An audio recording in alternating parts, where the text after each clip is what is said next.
సబర్మతి నది ప్రక్షాళనకి 2000 కోట్లు, నమో గంగా ప్రాజెక్టుకి 12 ఏళ్లలో 22,000 కోట్లు ఖర్చు పెడితే మూసీ ప్రక్షాళనకు 1,50,000 కోట్లు ఎందుకు ఖర్చు అవుతున్నాయని ప్రశ్నించారు.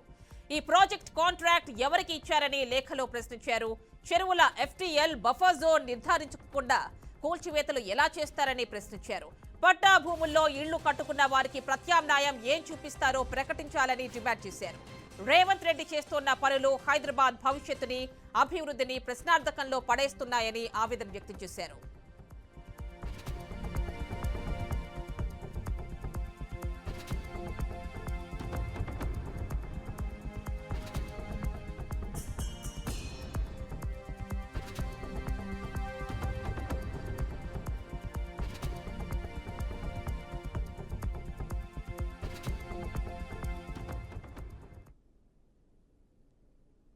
పేదల పక్షాన తాము కొట్లాడేందుకు ఎప్పుడూ సన్నద్ధమేనన్నారు.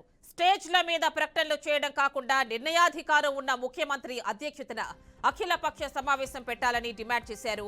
అందుకోసం ఎక్కడికైనా రావడానికి తాము సిద్ధమన్నారు. రూపాయి కూడబెట్టుకుని ఇళ్లు కట్టుకున్న పేదల కోసం ప్రభుత్వం 1,50,000 కోట్లు ఖర్చు పెడుతుందా అని ప్రశ్నించారు. అంత బడ్జెట్ మతలబేంటో తేలాల్సిన అవసరం ఉందన్నారు. ఈ విషయాలపై స్పష్టత ఇచ్చే వరకు తన ప్రతిఘటన ఉంటుందన్నారు. పదవి ఉన్నా లేకున్నా తాను ప్రజల పక్షాన ఉంటానని స్పష్టం చేశారు.